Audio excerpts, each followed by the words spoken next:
Hello and welcome. And I'm joined here today by Father Éamonn Fitzgibbon and Julie Kavanagh, who are both members of the National Synodal team.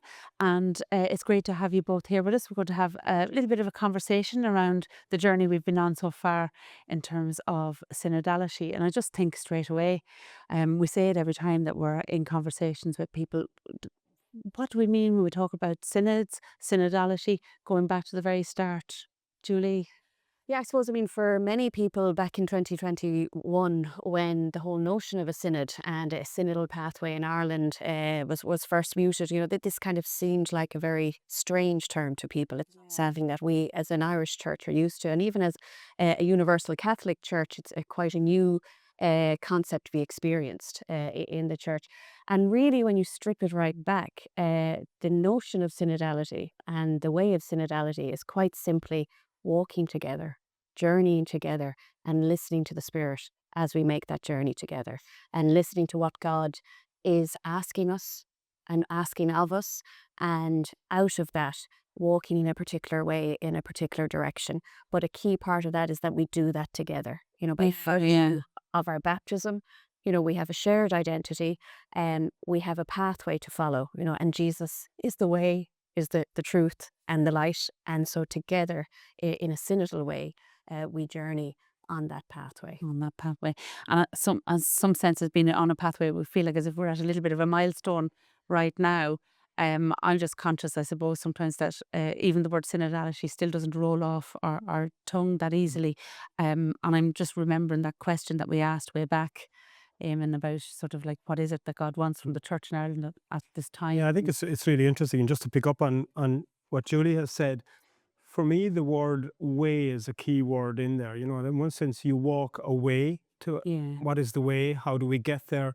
But also, the early church talked about the way, when the early Christians were known as followers of the way. So we're on the way, we're on a journey, we're on a path.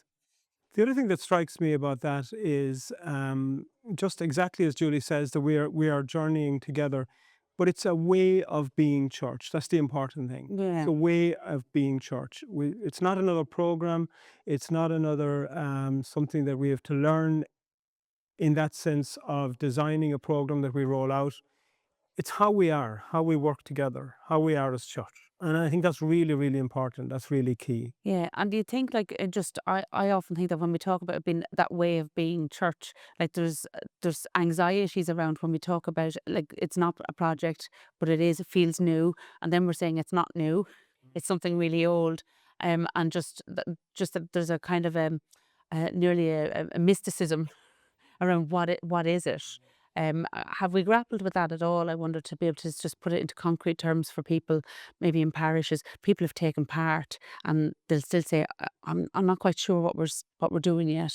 I don't know." Yeah, that's kind of a complex Yeah, question, and our faith is a complex reality, but also people's experience of faith is complex. So yeah, you'll have people who actually just want to get on with being synodal, and yeah, whether they use the word synod or synodal or not is irrelevant. yeah, But then there's other people who, no, let's explore what this term means, and then in light of that, does that shape or change how we are as church? But we can all look at mm, our parishes, and we can look at the people in our parishes, and we can see where people are accompanying others in their journey, where people are supporting others in their journey, where people are praying together, where people are trying to sit together around a table and say, what does God want of us in our parish? And the other thing that strikes me, Julie, is that like Julianne kicked off this conversation by talking about 2021. yeah, And back in 2021, when the Irish bishops talked about an Irish Synodal Pathway, by coincidence or by God incidence, we ended up with a Universal Synodal Pathway. yeah, And again, back to our image of journey, I think we were given a roadmap there. yeah, yeah, And Pope Francis, in a sense, kind of mapped out for the universal church all over the world a way of approaching this by stepping into it, consulting with everybody, listening to people. And we've done that. And so I think people are learning by doing. I think we stepped into what you might call a synodal space and a synodal way of being together. But it started with that initial phase back in 2021, when we were listening to people at local level in our parishes and our communities and our dioceses. What are people saying? What's really important to them? And I just think that that was the starting point, and will always be the starting point for a synodal way of being church. Yeah, and I think that is what Éamonn is saying there, is it's really grounded in people's experience, and I think a synodal way of church really brings together um, church teaching, the tradition of the church, Yeah. but also how that's lived and how it finds its being in the experience of people's lives. And so that God continues to speak to us in the circumstances of our times, in the signs of our times, and in the stories of people's lives. So, really, what we're about now is really being attentive to what is happening in people's lives, in our parishes, but also outside of our parishes. And where is God's Spirit calling us to within that? What are the concerns? I mean, even right back to Vatican II, the joys and hopes of the world, Yeah. the anxieties and the fears of the world are ours too. So you have that care for our inner life, and you have that care for the world as well. And Lord knows, we live in very uncertain times. So I think that whole idea of journeying together, listening to one another, supporting one another, that's what the world needs now. So Yeah. our mission as a church, not only within ourselves but outside of ourselves, um, is really important. Yeah. This is a very precious time of witness that we can give in the world. It's really interesting because I'm thinking a lot when you just mentioned, say, Pope Francis, and then listening to people and being really attentive. It's striking me that he often used those three words that you and I have talked about before as well, Julie. That see, judge, Yeah. and act. And we've been on a kind of an extended period of seeing through listening, seeing where the reality is of people's lives, seeing what it's like on the ground, gathering up all of that different listening that we did, and the consultations and our synthesis reports, the reports we sent to Rome and back, was to see where are we as church right now Yeah. in Ireland, and moving that. I think that's been a significant piece in terms of another milestone. I think back to when we were in Athlone for that assembly where we first sort of named out loud what we'd heard from all over Ireland, and moving from the assessing Yes, that's moment to what we term, say, like judging, but more discerning, beginning to sort of dig that bit deeper, yeah. and to see what God really trying to say to us. Do you think we're at that point, or? Yeah, I mean, I think of the many legacies that Pope Francis has left us, I think this will be seen as one of his greatest legacies. Yeah. That introducing a synodal way of being. I mean, as you say, really, it's going back to our very earliest roots as church, but it's also exactly what Julie has said. It's looking back to the Second Vatican Council, and if we're honest, was that council ever fully received in the church? And I think there's recognition that it wasn't, Yeah. and I think this is an attempt to once more receive the teachings of the council, essentially that the church is the people of God. And Pope Francis says we need to listen to the people of God. And it's in listening to the people of God that we hear the voice of the Holy Spirit. We discern that, exactly as you were saying, we're stepping Yeah. into that judge stage of trying to discern what's the Spirit saying through all this consultation. And it's interesting to look back. I mean, when you talk about 2021 and 2022, we're kind of remembering all of what went on, Yeah. Yeah. both in our own small local listening or the diocesan or Athlone, that gathering. Yeah. What was very affirming for me out of all of that was that what we were saying in Ireland, in a sense, it was entirely congruent with what an awful lot of the Universal Church was naming in terms of issues, concerns, um, things that people appreciate about church, things that Yeah. people wish to develop. We were very much in line with so much. We saw that, Julieann, when we were in That's France, right. part of the continental stage. Yeah. So I think that was really affirming and encouraging.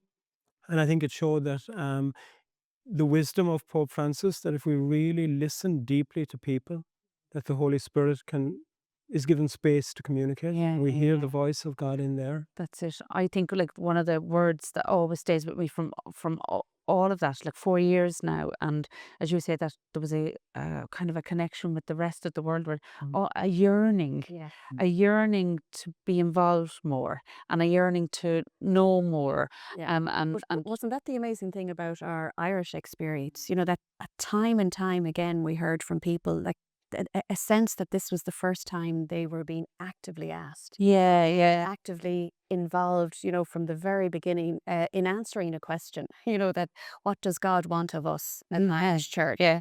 And it wasn't something that was decided up there, but we're still in the process. And I think that See, Judge, Act is very reflective of the pathway we've undertaken, where that whole national synthesis where, parishes and ecclesial bodies and religious and all different church groups across the country, you know, looked around and looked at their own experience, looked at our identity as church, and named key priorities. In the past spring, we've delved into those more across the country again, in that, as you say, the judging phase, which isn't, we often associate judging with kind of condemnatory. Of course. Yeah. It's judging as in, okay, listening to God's spirit in all of this. Yeah.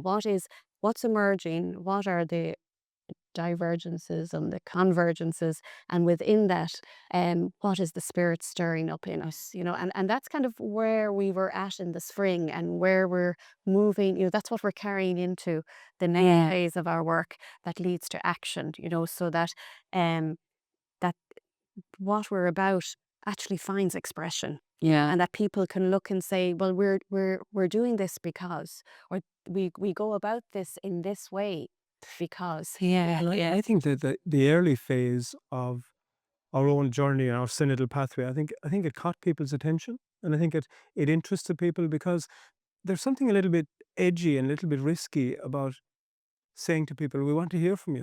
We want to listen. Be careful what you ask for. Yeah. You've no control over what people are going to say.